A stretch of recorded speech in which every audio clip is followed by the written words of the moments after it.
നമസ്കാരം. Divine worship by ലക്ഷ്മിയിലേക്ക് എല്ലാവർക്കും സ്വാഗതം. ജൂലൈ 25 ശനിയാഴ്ച ഏകാദശിയാണ്. ഈ ഏകാദശിക്ക് ദേവശൈനി ഏകാദശി എന്നാണ് പറയുന്നത്. ഈ ഏകാദശിയുടെ മറ്റൊരു പ്രത്യേകത എന്ന് പറയുന്നത് ചതുർമാസം ആരംഭിക്കുന്നു എന്നുള്ളതാണ്. ചതുർമാസം എന്ന് പറഞ്ഞാൽ 4 മാസമാണ്.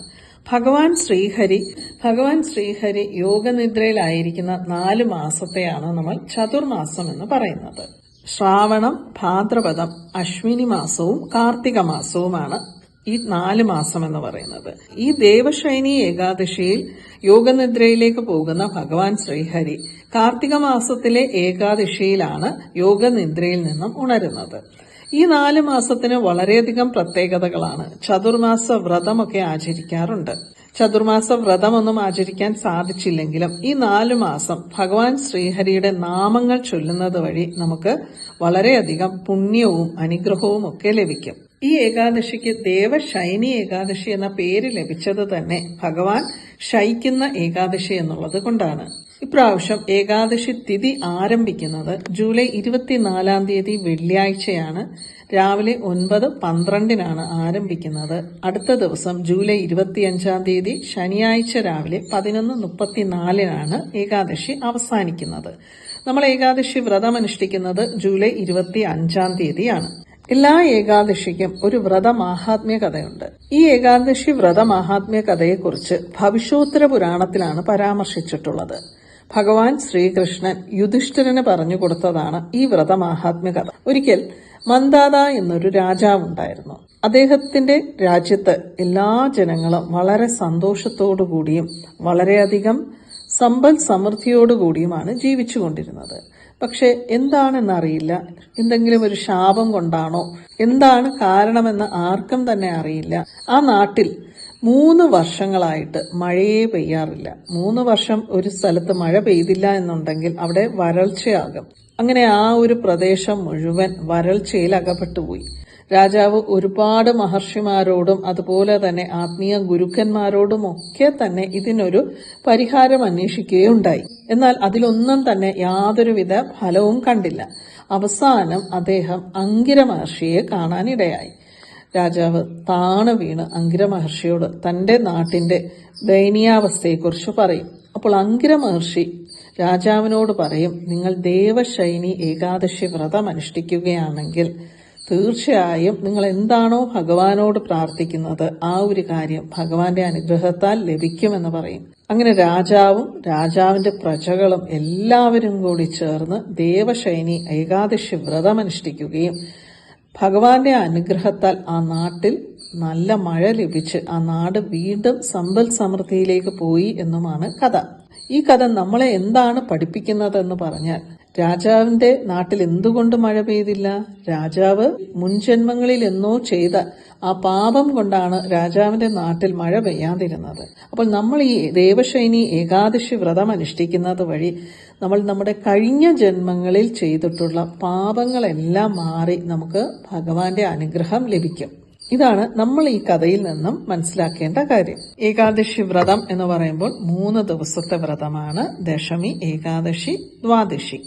ഇവിടെ ദശമി ആരംഭിക്കുന്നത് ജൂലൈ 23 വ്യാഴാഴ്ച തന്നെ ദശമി ആരംഭിക്കും. വെള്ളിയാഴ്ച മുഴുവൻ ഏകാദശി തിഥിയുമാണ്. ശനിയാഴ്ചയാണ് നമ്മൾ ഏകാദശി വ്രതം അനുഷ്ഠിക്കുന്നത്. അതുകൊണ്ട് തന്നെ വ്യാഴാഴ്ച മുതൽ സസ്യാഹാരം കഴിച്ചുകൊണ്ട് വേണം വ്രതം എടുക്കേണ്ടത്. വ്യാഴാഴ്ച ഒരു നേരമാണ് അരിയാഹാരം കഴിക്കേണ്ടത്. വെള്ളിയാഴ്ച ഫ്രൂട്ട്സ് കഴിക്കാവുന്നതാണ്. ശനിയാഴ്ച സാധാരണ ഏകാദശി വ്രതം എങ്ങനെയാണോ നിങ്ങൾ അനുഷ്ഠിക്കുന്നത്, അതായത് വെള്ളം മാത്രം കുടിച്ചാണെങ്കിൽ അങ്ങനെ അനുഷ്ഠിക്കാം, പാലും പഴങ്ങളും കഴിച്ചാണെങ്കിൽ അങ്ങനെയും അനുഷ്ഠിക്കാവുന്നതാണ്. എല്ലാവർക്കും ഇങ്ങനെ അനുഷ്ഠിക്കാൻ ആരോഗ്യസ്ഥിതി അനുവദിച്ചു എന്ന് വരില്ല. അങ്ങനെയുള്ളപ്പോൾ ലഘുഭക്ഷണങ്ങൾ കഴിച്ചുകൊണ്ട് വ്രതം അനുഷ്ഠിക്കാവുന്നതാണ്. ഓരോ പ്രദേശങ്ങളിലും ഓരോ രീതിയിലാണ് ഭക്ഷണം കഴിക്കാറുള്ളത്. ചിലർ പുഴുക്ക് കഴിക്കാറുണ്ട്, ചിലർ ഗോതമ്പ് കൊണ്ടുള്ള ഭക്ഷണം കഴിക്കാറുണ്ട്. അപ്പോൾ നിങ്ങളുടെ നാട്ടിൽ എങ്ങനെയാണോ നിങ്ങൾ ഫോളോ ചെയ്യുന്നത് ആ ഒരു രീതിയിൽ ഫോളോ ചെയ്യുക. സാധാരണയായി ഏകാദശി വ്രതം എടുക്കുമ്പോൾ നമ്മൾ അരിയാഹാരങ്ങളൊന്നും തന്നെ കഴിക്കാൻ പാടില്ല എന്നാണ്. പരിപ്പ്, പയറുവർഗ്ഗങ്ങൾ, ധാന്യങ്ങൾ, ചെറുധാന്യങ്ങൾ ഇവയൊന്നും ഉപയോഗിക്കാൻ പാടില്ല എന്നാണ്. എന്നാൽ എന്തൊക്കെ നമുക്ക് ഏകാദശി വ്രതം അനുഷ്ഠിക്കുമ്പോൾ കഴിക്കാമെന്ന് പറഞ്ഞാൽ കപ്പലണ്ടി കഴിക്കാം, അതുപോലെ ചൗവരി കഴിക്കാവുന്നതാണ്. കിഴങ്ങ് വർഗ്ഗങ്ങൾ പുഴുങ്ങി കഴിക്കാവുന്നതാണ്. പച്ചക്കറികൾ എന്ന് പറയുമ്പോൾ ക്യാരറ്റ്, കുക്കുംബർ അങ്ങനെയുള്ള കാര്യങ്ങൾ, ഫ്രൂട്ട്സ് ഇതൊക്കെ തന്നെ കഴിച്ചുകൊണ്ട് ഏകാദശി വ്രതം അനുഷ്ഠിക്കുക. ഏകാദശിയുടെ ഏറ്റവും പ്രധാനപ്പെട്ട സമയം എന്ന് പറയുന്നത് ഹരിവാസര സമയമാണ്.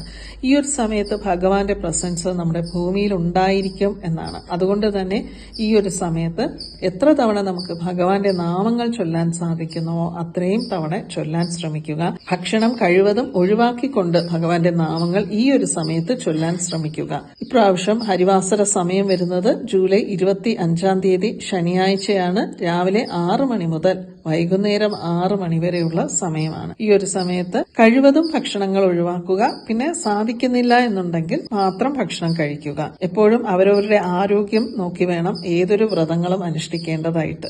വ്രതം അനുഷ്ഠിക്കുന്ന ദിവസം ഉച്ചയ്ക്ക് ഉറങ്ങാൻ പാടില്ല. ക്ഷേത്ര ദർശനം വളരെ വളരെ ഇമ്പോർട്ടന്റ് ആണ്. ക്ഷേത്രത്തിൽ പോയി ഭഗവാന് തുളസി മാല ചാർത്തി അവിടെ ഇരുന്ന് നാമങ്ങൾ ചൊല്ലാൻ ശ്രമിക്കുക. ഭഗവാന് പാൽപായസ നിവേദ്യം സമർപ്പിക്കാൻ സാധിക്കും, തൃക്കൈ വെണ്ണ സമർപ്പിക്കാൻ സാധിക്കും എന്നുള്ളവർക്ക് അവരവരുടെ കഴിവിനനുസരിച്ചുള്ള വഴിപാടുകളും ചെയ്യാവുന്നതാണ്. ശനിയാഴ്ച ദിവസം ഏകാദശി വരുന്നത് കൊണ്ട് തന്നെ മഹാവിഷ്ണുവിന് വളരെയധികം പ്രാധാന്യമുണ്ട്. ഹരിവാസര സമയം പോലെ തന്നെ ഏകാദശിക്ക് ഏറ്റവും പ്രാധാന്യമുള്ള മറ്റൊരു സമയമാണ് പാരണ വീടുന്ന സമയം. പാരണ വീടുക എന്ന് പറഞ്ഞാൽ വ്രതം അവസാനിക്കുന്ന സമയം. മറ്റു വ്രതങ്ങൾക്ക് നമ്മൾ അടുത്ത ദിവസം രാവിലെ സൂര്യോദയത്തിന് ശേഷം നമുക്ക് ഏത് സമയത്തും വ്രതം അവസാനിപ്പിക്കാവുന്നതാണ്. എന്നാൽ ഏകാദശിക്ക് മാത്രം പാരണ വീടുന്ന ആ ഒരു ടൈമിൽ മാത്രമേ തുളസി തീർത്ഥം സേവിച്ച് വ്രതം അവസാനിപ്പിക്കാൻ പാടുള്ളൂ. ക്ഷേത്രത്തിൽ പോയി തീർത്ഥം സേവിച്ചോ അല്ലെങ്കിൽ വീട്ടിൽ ഒരു ഗ്ലാസ് വെള്ളത്തിൽ 2 തുളസി ഇലകളിട്ട് ആ വെള്ളം കുടിച്ചുകൊണ്ടോ വ്രതം അവസാനിപ്പിക്കാം. പാരണ വീടുന്ന സമയം ജൂലൈ 26 തീയതി ഞായറാഴ്ച രാവിലെ 6:10 മുതൽ 8:47 വരെയുള്ള സമയമാണ്. എപ്പോഴും പാരണ കറക്റ്റ് സമയത്ത് വീടണം ഏകാദശി വ്രതം അനുഷ്ഠിക്കുമ്പോൾ. അതുകൊണ്ട് തന്നെ ഈ ഒരു സമയത്ത് വേണം പാരണ വീടേണ്ടത്. ഏകാദശി വ്രതം അനുഷ്ഠിച്ചാലും അനുഷ്ഠിച്ചില്ലെങ്കിലും ഈ ഒരു ദിവസം ഭഗവാന്റെ നാമങ്ങൾ ഇടതടവില്ലാതെ ഉരുവിട്ടുകൊണ്ടേ ഇരിക്കാവുന്നതാണ്. ഓം നമോ ഭഗവതേ വാസുദേവായ, ഓം നമോ നാരായണായ, ഇത് നമുക്ക് എപ്പോഴും ചൊല്ലാവുന്നതാണ്. ഇത് കൂടാതെ സമയമുള്ളവർക്ക് വിഷ്ണു സഹസ്രനാമം, ഭഗവാന്റെ 28 നാമങ്ങൾ, 12 നാമങ്ങൾ, അതിൽ ഏതൊക്കെയാണ് നമുക്കറിയാവുന്നത് ആ നാമങ്ങൾ മാത്രം ചൊല്ലിയാൽ മതി. അറിയാൻ പാടില്ലാത്തതൊന്നും തന്നെ ചൊല്ലേണ്ട ആവശ്യമില്ല. ഒന്നും അറിയില്ല എന്നുണ്ടെങ്കിൽ ഓം നമോ നാരായണായ എന്നോ അല്ലെങ്കിൽ ഓം നമോ ഭഗവതേ വാസുദേവായ എന്നോ മാത്രം ചൊല്ലിയാൽ പോലും നമുക്ക് പൂർണ്ണമായ അനുഗ്രഹം ലഭിക്കും. ദേവശയനി ഏകാദശി എന്ന് പറയുന്നത് ഭഗവാൻ യോഗനിദ്രയിലേക്ക് പോകുന്ന ഏകാദശി ആയതുകൊണ്ടും ചതുർമാസകാല ആരംഭമായതുകൊണ്ടും തന്നെ വളരെയധികം പവർഫുൾ ആയിട്ടുള്ള ഒരു ഏകാദശിയാണ്. ഈ ഏകാദശിയിൽ നമ്മുടെ ഒരു ആഗ്രഹം സാധിച്ചു കിട്ടുന്നതിന് വേണ്ടി ചെയ്യാൻ സാധിക്കുന്ന ഒരു ചെറിയ വഴിപാടിനെ കുറിച്ചാണ് പറയുന്നത്. ഇത് ഏതൊക്കെ സമയത്ത് നമുക്ക് ചെയ്യാമെന്ന് പറഞ്ഞാൽ ഒന്നുകിൽ വെള്ളിയാഴ്ച വൈകുന്നേരം ചെയ്യാവുന്നതാണ്, അല്ലെങ്കിൽ ശനിയാഴ്ച രാവിലെ 11:30 ഏതൊരു സമയത്തും ചെയ്യാവുന്നതാണ്. നമ്മൾ ചെയ്യുന്ന സമയത്ത് ഏകാദശി തിഥി ഉണ്ടായിരിക്കണം. അപ്പോൾ എന്താണ് ചെയ്യേണ്ടതെന്ന് പറഞ്ഞാൽ നമ്മുടെ വീട്ടിലുള്ള ഒരു ചെറിയ ഗ്ലാസ്, അതായത് കണ്ണാടി ഗ്ലാസോ അല്ലെങ്കിൽ ഒരു ഗ്ലാസ് ബൗളോ എടുക്കുക. ആ ഗ്ലാസ് ബൗൾ നിറയെ പച്ചരി ഇടുക. എന്നിട്ട് ഒരു ചെറിയ പേപ്പർ എടുത്ത് ഓം നമോ ഭഗവതേ വാസുദേവായ, ഓം ക്ലീം കൃഷ്ണായ നമ, ഈ 2 നാമങ്ങളും ഒരേ ഒരു തവണ എഴുതിയാൽ മതി. ബ്ലാക്ക് കളർ ഇങ്ക് മാത്രം അവോയ്ഡ് ചെയ്യണം. മറ്റേത് കളറിലുള്ള ഇങ്ക് കൊണ്ടും നമുക്കിത് എഴുതാവുന്നതാണ്. ഇനി എന്താണ് ചെയ്യേണ്ടത്? ആ പേപ്പർ 4ആയിട്ട് മടക്കി, ചെറിയൊരു പീസ് പേപ്പർ മതി, ഈ 2 നാമങ്ങൾ മാത്രമേ എഴുതുന്നുള്ളൂ. അത് നമുക്ക് 4ആയിട്ട് മടക്കിയിട്ട് ആ അരിക്കുള്ളിലേക്ക് ഇട്ട് വെക്കുക. എന്നിട്ട് അരിയുടെ മുകളിലായിട്ട് 1 സ്പൂൺ മഞ്ഞൾപ്പൊടി ഇടണം. ഒരു വലിയ സ്പൂൺ മഞ്ഞൾപ്പൊടി തന്നെ ഇട്ടിട്ട് നമ്മുടെ മോതിര വിരൽ കൊണ്ട് ആ മഞ്ഞൾപ്പൊടിയിൽ ഒന്നുകിൽ സ്വസ്തിക്ക് വരയ്ക്കുക. സ്വസ്തിക്ക് വരയ്ക്കാൻ അറിയാവുന്നവരാണെങ്കിൽ അല്ലെങ്കിൽ ഓം എന്ന് എഴുതിയാൽ മതി. ഇതിലേത് വേണമെങ്കിലും ചെയ്യാം. ഒന്നുകിൽ ഓം എഴുതുക മോതിര വിരൽ കൊണ്ട്, അല്ലെങ്കിൽ സ്വസ്തിക്ക് വരയ്ക്കുക. അതിനുശേഷം അവിടെ ഇരുന്ന് നമ്മൾ ഓം നമോ ഭഗവതേ വാസുദേവായ എന്ന് 108 തവണ ചൊല്ലുക. ഓം ക്ലീം കൃഷ്ണായ നമ എന്ന് 108 തവണ ചൊല്ലുക. ഈ 2 നാമങ്ങളും 108 തവണ ചൊല്ലിയതിനു ശേഷം ഭഗവാനോട് എന്താണ് നമ്മുടെ പ്രാർത്ഥന, എന്താണ് നമുക്ക് സാധിച്ചു കിട്ടേണ്ടത്, ആ ഒരേ ഒരു കാര്യം പ്രാർത്ഥിക്കുക. ആ അരി അവിടെ തന്നെ ആ ഒരു ദിവസം മുഴുവൻ വെക്കാവുന്നതാണ്. ഇനി ഇത് എപ്പോഴാണ് നമ്മൾ അവിടെ നിന്നും എടുക്കേണ്ടതെന്ന് പറഞ്ഞാൽ ഞായറാഴ്ചയാണ് എടുക്കേണ്ടത്. ഞായറാഴ്ച പാരണ വീടുന്ന സമയം കഴിഞ്ഞതിന് ശേഷം നമ്മൾ ആ അരി എടുത്തിട്ട് ആ അരിയിലേക്ക് വെള്ളം ഒഴിച്ചു വെക്കുക. ആദ്യം തന്നെ 1 മണിക്കൂറിന് ശേഷം ആ അരി നമുക്ക് കിളികൾക്ക് കൊടുക്കാവുന്നതാണ്, അല്ലെങ്കിൽ പശുവിന് കൊടുക്കാവുന്നതാണ്. ഇനി കിളിയും പശുവും ഒന്നും ഇല്ല എന്നുണ്ടെങ്കിൽ എന്തായാലും വലിയ മരങ്ങളുടെ ചുവട്ടിലൊക്കെ ഉറുമ്പുകൾ ഉണ്ടായിരിക്കും. അപ്പോൾ ആ അരി അവിടെ കൊണ്ടുപോയി ഇട്ടാൽ മതി. ഇനി ആ വെള്ളത്തിൽ ആ പേപ്പർ അവിടെ ഉണ്ട്. അപ്പോൾ ആ പേപ്പർ അലിഞ്ഞിട്ടില്ല എന്നുണ്ടെങ്കിൽ കുറച്ച് വെള്ളം കൂടി ചേർത്ത് ആ പേപ്പർ ഒന്ന് കുതിരും. അലിഞ്ഞു പോകില്ല, ഒന്ന് കുതിരും. ആ പേപ്പർ കുതിർന്നു കഴിയുമ്പോൾ ഏതെങ്കിലും ചെടിയുടെ ചോട്ടിൽ, തുളസി ചെടിയുടെ ചോട്ടിലായാലും മതി, ആ വെള്ളവും ആ കുതിർന്ന പേപ്പറും കൂടി ഇട്ടാൽ മതി. ഇത് അടുത്ത ദിവസം പാരണ വീടുന്ന ടൈം കഴിഞ്ഞിട്ട് വേണം ചെയ്യേണ്ടത്. ആദ്യം അതിൽ വെള്ളമൊഴിച്ച് അരി മാത്രം എടുത്ത് കിളികൾക്ക് കൊടുക്കുക. പിന്നെ കുറച്ചുകൂടി വെള്ളമൊഴിച്ച് ആ പേപ്പർ നല്ലതുപോലെ കുതിർന്നതിന് ശേഷം വെള്ളവും പേപ്പറും കൂടി തുളസി ചെടിയുടെയോ അല്ലെങ്കിൽ ഏതൊരു ചെടിയുടെയോ ചുവട്ടിൽ വേണം ഇടേണ്ടത്. ആരും നടക്കാത്ത ഭാഗം നോക്കി വേണം ഇടേണ്ടത്. ഇത്രയും മാത്രം ചെയ്താൽ മതി.